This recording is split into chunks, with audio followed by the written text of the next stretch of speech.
Spider-Man Homecoming is the Spidey reboot fans have been waiting for, and it's positively crawling with Easter eggs and connections to the web-slinger's previous appearances on the big and small screen, the Marvel Cinematic Universe, plus references from over 50 years of Spider-Man history in the comics. Yippee-ki-yay movie lovers, it's Jan here, and there are so many Easter eggs in Tom Holland's first Spider-Man solo movie that in this video I'm going to focus on the toughest to spot and best Easter eggs and references you might have missed. I've also got some very cool Funko Pops plus a pack of Spider-Man Homecoming merchandise to give away. For a chance to win, make sure you subscribe, turn on your notifications and leave me a comment below about your favourite Easter eggs or any others you spotted. Just before I start, quick warning, there are spoilers ahead for the movie, so take care if you haven't seen it yet. Homecoming director Jon Watts has said he took a lot of inspiration from the original Spider-Man comics, and there's one iconic issue, Amazing Spider-Man number 33, that features prominently in the movie. At one point in the film, Vulture uses his suit to collapse a warehouse, trapping Spider-Man under a ton of rubble and girders. The way Spider-Man gets out from under the rubble, motivated by a reflection of himself and the voice of Tony Stark, is similar to how Peter visualizes Uncle Ben in the comic and uses that as a source of inner strength to help him lift the rubble off himself. And eagle-eyed fans might also remember there was an homage to this same iconic comic book issue in Captain America Civil War, when Spider-Man was weighed down by an airport walkway that Captain America smashed onto him. Michael Keaton may not have read any Spider-Man comics before bringing to life the classic villain Vulture, but the movie still has a very cool Easter egg to his comic book character. On the Staten Island ferry there's a car with the license plate SM20563. In other words, Amazing Spider-Man issue 2, published May 1963, a comic which featured the first appearances of both Vulture and the Tinkerer, who's the character who makes Vulture's tech in the new movie. The Staten Island ferry event also tips its hat to the fact that in the comics, the birthplace of Adrian Toomes, aka Vulture, is Staten Island. And although the look of Michael Keaton's Vulture is quite different to his comic book counterpart, the costume designers have said they deliberately added a straggly fur collar to his jacket as a nod to both the feathers on a real vulture and the original Vulture design by artist Steve Ditko. Homecoming introduces the villainous Shocker to the MCU, and there's a subtle homage to his yellow diamond patterned costume in the comics via the sleeves on the jacket worn by the first Shocker Jackson Bryce, and later the second Shocker Herman Schultz also has them. Donald Glover's character Aaron Davis tries to buy some tech from Shocker, and later Spider-Man interrogates him in a car park to learn more about what Vulture and his crew are up to. Spidey's suit analysis on Davis reveals his alias is the Prowler, a nod to his comic book alter ego. And during the interrogation, Davis mentions he has a nephew in the neighborhood. In the comics, Davis is the uncle of Miles Morales, who, like Peter Parker, was bitten by a radioactive spider, turning him into a famous web-crawling superhero. This Easter egg works on several levels. Firstly, Sony have an animated movie for Miles Morales in the works. Secondly, the nephew mentioned suggests that Miles Morales could also exist either in the MCU or Sony's live-action Spider-Man universe. And finally, it's interesting because Donald Glover and his fans campaigned for Glover to play Spider-Man before the character's first movie reboot, and later that led him to voice Miles Morales in the Ultimate Spider-Man TV series. Spider-Man Homecoming very obviously connects to the MCU, with the opening scenes reliving moments from Captain America Civil War from Peter Parker's point of view. But there's a less obvious callback to an earlier MCU movie that I particularly enjoyed. Now, during this early fight scene with a group of criminals breaking into some ATMs, their masks very obviously evoke the Avengers, but there's a more subtle joke and reference you may not have noticed. As Spidey takes the thugs out, at one point he makes Thor punch Hulk, which is a nice reverse of how Hulk smashed Thor at the end of the Battle of New York in the first Avengers movie. By the way, given the criminals are wearing Avengers masks, I also like the identity theft joke here in the background. When Happy Hogan is arranging the move of Avengers tech like Tony's Hulkbuster armor from Age of Ultron and the prototype of Captain America's new shield, he also mentions something we've not yet seen in the MCU. That is Thor's magic belt, the Norse name for which Happy gives up trying to pronounce. The belt is also known in the comics as a belt of strength or the power belt, and it gives the wearer incredible strength. I wonder whether the belt is just a fun Easter egg or whether it's something we might see in a future movie, for example Ragnarok or Infinity War. There's a callback to the first Captain America movie at the end of the scene on Coney Island when the camera pans up to the Cyclone roller coaster. In that first Avenger film, just before Steve Rogers and Bucky zip wire down to the Hydra train carrying Zola, they reminisce about how Steve threw up on that same roller coaster ride when they were younger. In Spider-Man Homecoming, actor Kenneth Choi returns to the MCU, this time as Principal MORITA. Choi previously played the role of Jim MORITA, a member of the Howling Commandos in the first Captain America movie. And there's a clever Easter egg to his previous role with a picture of Jim MORITA in the principal's office suggesting the two men are related. By the way, this isn't the first time Marvel has reused actors for new roles in the MCU. Alfre Woodard had a minor role as Miriam Sharp in Captain America Civil War, where she confronted Tony Stark as the mother of a son who was killed in the Battle of Sokovia. Then later that same year, she had a much larger role as the villainous Mariah Dillard in the Netflix series Luke Cage. And Martin Starr, who plays teacher Mr. Harrington in Spider-Man Homecoming, previously cameoed in 2008's The Incredible Hulk as a computer nerd who was said to be Amadeus Cho in the movie novelization. Spider-Man Homecoming really delves deep into the capabilities of Tony Stark's Spider-Man suit, and after Peter and Ned hack into the suit to remove the training wheels protocol, we next discover that the suit is also equipped with an AI voice to assist Peter with the suit's functions. Peter calls the suit lady program Karen, and she's actually voiced by actress Jennifer Connelly, who played Marvel character Betty Ross in director Ang Lee's 2003 Hulk movie, a pre-MCU movie released by Universal. But what's even more interesting and a sort of MCU in-joke is that Jennifer Connelly is married to Paul Bettany, who played Jarvis, the original voice inside Iron Man's suit, before he became Vision in Avengers Age of Ultron.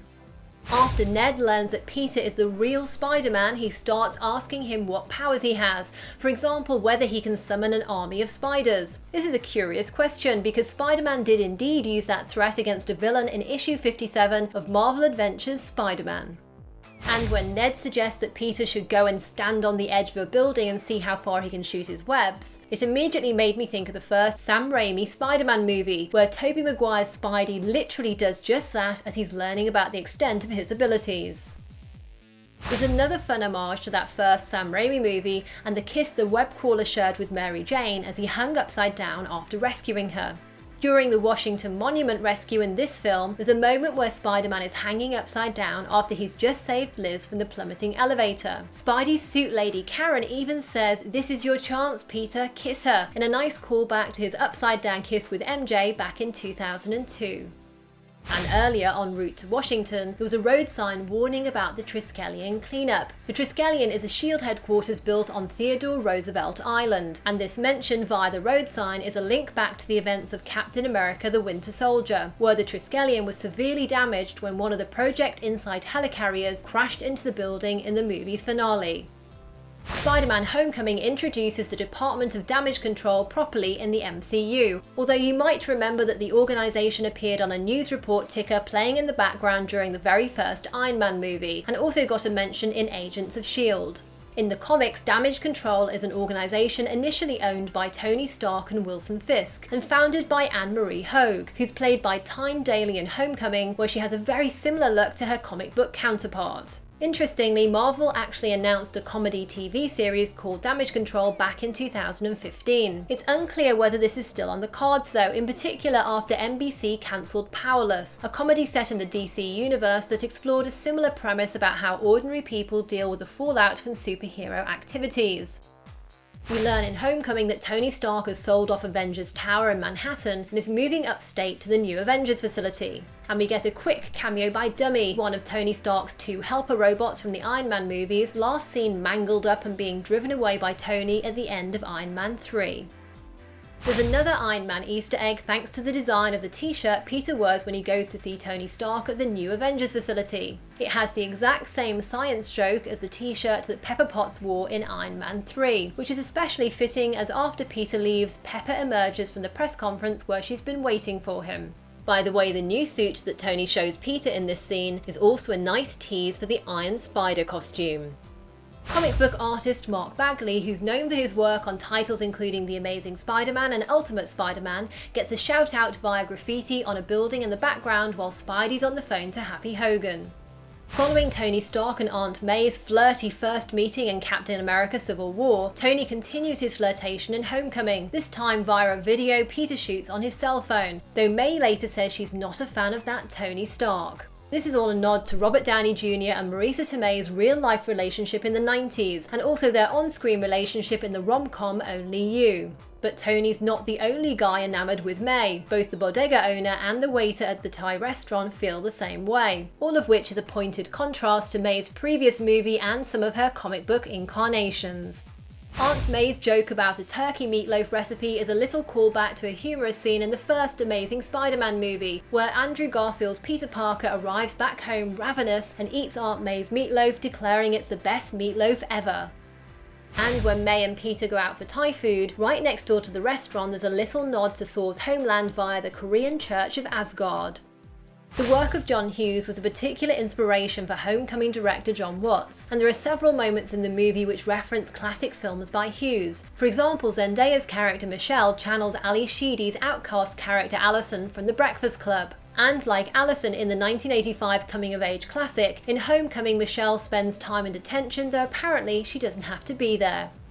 And there are also a couple of homages to the 1986 film Ferris Bueller's Day Off as well. First, there's a scene where Peter races after Shocker through a suburban neighbourhood. Peter's run through gardens, past barbecues, dogs and children is John Watts' ode to the classic teen comedy by John Hughes, where Ferris Bueller had to race home to get there before his family. In fact, we even see a little clip of Ferris's own race against the clock on a big TV in one of the gardens that Peter Parker rushes through, and Peter even says "great movie" as he runs by.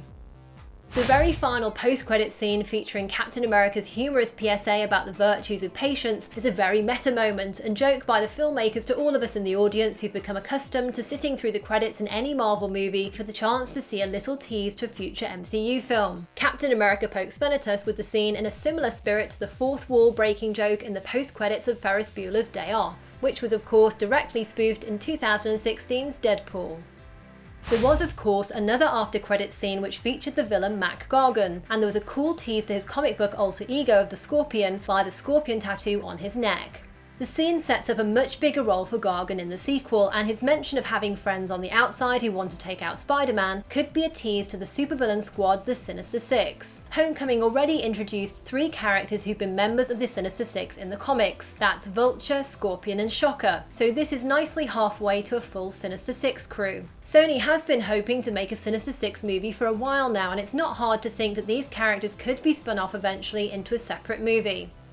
A little reveal at the end of the movie by Michelle's character is that her friends call her MJ. This feels like a bit of a joke by the filmmakers about the persistent rumours during production that Zendaya was going to be playing Mary Jane. It's not actually a Mary Jane reveal because all she's saying is that her nickname is MJ, even though Spidey fans around the world will know that MJ is of course synonymous with Mary Jane. With the filmmakers shying away for the moment from using various characters from the Sam Raimi trilogy and the Amazing Spider-Man movies, it doesn't seem likely that we'll see a real Mary Jane for a while. Of course, Marvel might also try to find a way to make Michelle into Mary Jane, with a trick like, for example, making Mary Jane her middle name and therefore the reason for her MJ nickname. Mary Jane's classic nickname of Tiger for Peter Parker gets some great visual shout-outs at the high school via several Homecoming banners that include the word Tiger. Plus at one point I also noticed someone in a tiger costume running around the school in the background. Face it, Tiger, you just hit the jackpot were Mary Jane's first words to Peter Parker in the comics, and Kirsten Dunst's MJ said "Go get him, Tiger" to Tobey Maguire's Peter at the very end of Spider-Man 2. And to round off the very self-aware nature of this Spider-Man movie, Homecoming even integrated the theme tune from the original 1960s Spider-Man TV show into the opening Marvel logo intro with a composition by Michael Giacchino. So what was your favourite Easter egg or moment in Spider-Man Homecoming, and were there any references I missed? Be sure to leave a comment about the movie and subscribe for a chance to win either a Spider-Man Funko Pop or some cool official merchandise. I'll announce the winners on an upcoming video, so make sure you've got your notifications turned on to receive all my new videos. And if you enjoyed this, your support is really appreciated, so hit that thumbs up button and check out some more videos you might like here. Congratulations to the first winner of my Wonder Woman giveaway, who won both the art and making of the film and the official movie novelisation. If you're the person on screen right now, send me a message on YouTube or via my email on my About page so I can send you the prize. Thanks for watching and see you next time. Yippee-ki-yay, movie lovers!